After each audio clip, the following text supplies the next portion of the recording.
Hey fam, it's me Aaron. And I'm Tony, the draw friend. And we're in the Geek Easy, it's Geeks Point, this transitionary period where we're making this awesome, we built this badass bar. We have these Mario lights, they're question mark boxes. We got like Pokemon lamps. I mean, this place is badass. It's hopping. And you know, but you guys want to hear about the comics. And there's a lot of great comics out this week. You know, some of you might argue that these aren't the best comics, but you're wrong. First off, Astonishing X-Men 49. I was the one who called with issue 48 that obviously Northstar is going to get married. Northstar is the gay experience in America, you know. First, it was just like, man, that guy never makes out with chicks, what's up? And then it's like, dude, he came out of the closet, wow, he likes dudes. And now it's like, New York lets people gay marry, he's moving from Utopia to New York and he's gonna get gay married. I swear to God, this is not a secret. I knew this from the second I saw Northstar moving and there was gonna be a marriage in New York, and then Marjorie Lou's on it, who is a total friend to all gays, and me for some reason. And it's fun. If you like romance and if you like your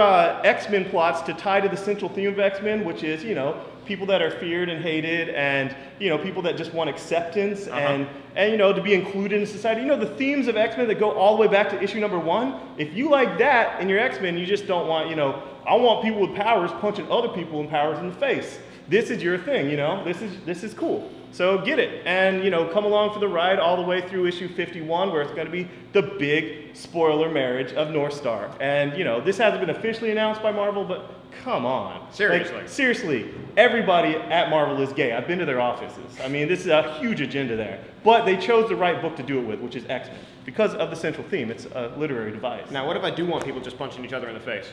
Nice segue.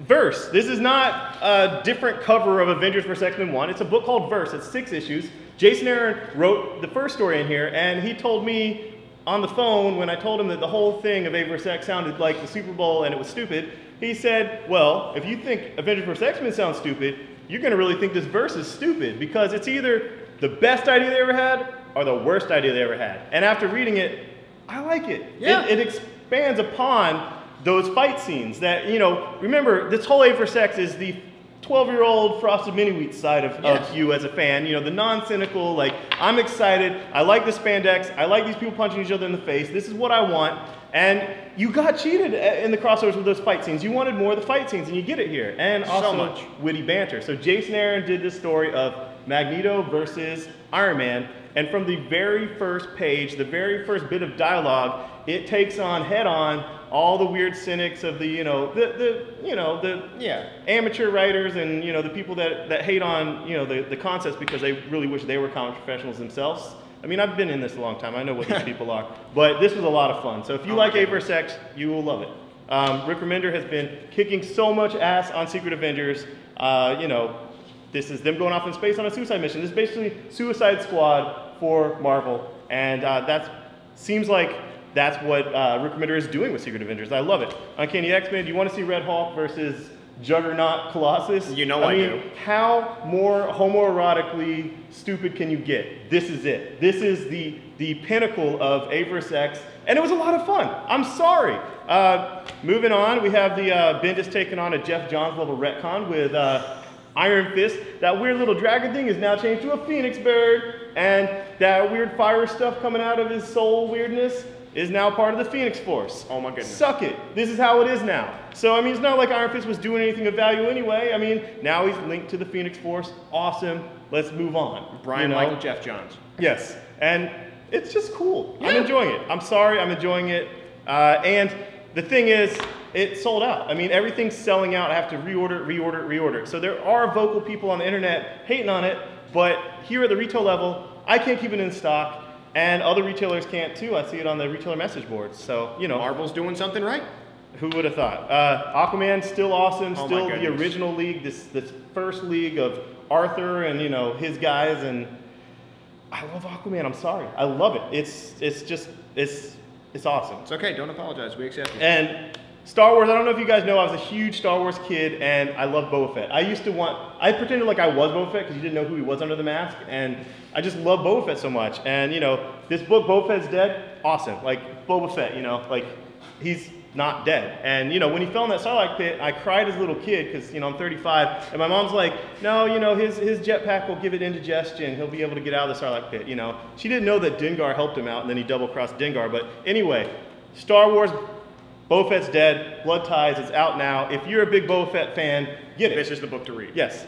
Super Crooks by Mark Miller. I love Mark Miller. I love Super Crooks. I love how it's such an easy pitch. You know, there's too many superheroes in America. Let's go somewhere else. So, or Ocean's 11 with superheroes. Super villains. Super villains. It's fun. It's good. Vinyl use art is gorgeous. And it has those moments of dark-ass humor that if you love Mark Miller, you'll love it. And if you hate Mark Miller, just ignore it. Just, you know, ignore it. Pretty much. Chew Volume 5's out. I love Chew. This is one of those indie books for, you know, indie fans. It's a truly unique concept that seems like they only take these kind of chances with comics. Sure, it's going to be a Showtime TV show now, but with Showtime of even like, if he tried to pitch that with his agent, they'd be like, what the hell are we going to do? Who the hell would watch this crap, you know? But they'll come to him if he has a best-selling comic that wins Eisner Awards. So if you want to try something new, and if you're one of those guys hating on this video right now on A vs. X, man up and try Chew, because this is the alternative to A vs. X, is Chew. If you come to a comic shop, we'll give you issue 1 for free, swear to God. One will make you eat weird stuff, but good stuff. And my buddy, my pal Rich Johnson, who is an amazing asshole. I love the guy. I can't wait to see him at Phoenix Con. He wrote That Iron Muslim, and surprisingly, it wasn't as offensive as it could have been. It was tastefully delicious. Because it wasn't written by a American. And now he has 2 more out. Captain American Idol, which is exactly what it sounds like. Steve Rogers wants to audition, not for the military, but for American Idol. So, you know, singing and dancing, maybe do some USO stuff. And Science Thorology, who does not want to laugh at science? Scientology. Yes, and the celebrities and all that stuff. And speaking of Rich Johnson and all these sellout stuffs, all this craziness with him, Bleeding Cool magazine is coming out. Attention retailers, attention customers that can tell their retailers, we have to put in our orders for Bleeding Cool issue 0 by the end of the day on Thursday. It's $1.49. All of my subscribing customers that come in on the Wednesday it comes out will get it for free. I'm even going to give issue 1 for free if people sign up for all of the Before Watchmen books. Because what's more controversial than Rich Johnson? Before Watchmen. So if you are someone that might like Before Watchmen, you're going to like Bleeding Cool. And Bleeding Cool will take that place that Wizard Magazine had, that's not afraid to, you know, use the potty humor, but actually have some wit about it, actually have some balls, not just regurgitate press releases, and, you know, have some really good interviews where it's just going to be a lot of fun. And, you know, Rich Johnson, I can't wait to see you, and I'm just going to be totally like, I think I'm going to just paint my nose brown, you know? Whatever you want for Bleeding Cool at Phoenix Comic Con, I will do it. I will be your shadow. It's gonna be fun, and I can't wait to sell Bleeding Cool magazine, but it's a win-win because even the first issue is gonna help me sell more Valiant comics, and I can't wait for Valiant comics. So, big week for comics, even if you hate A vs. X, come check it out. Thanks, bye-bye. Later. Woo! Thanks for watching this video, even though it was stupid. If you liked it, click subscribe, and put some comments. I'd like some comments. And I don't know, like if you're local, come to Free Comic Book Day. It's like a hipster's paradise. You get comics and they're free. It's gonna be May 5th, the first Saturday in May. Right after you watch the Avengers at midnight, you just come in here, man. Just camp out in front of the store. We'll give you free comic books. It's gonna be awesome. Comic shop, subscribe to our videos, validate my life choices.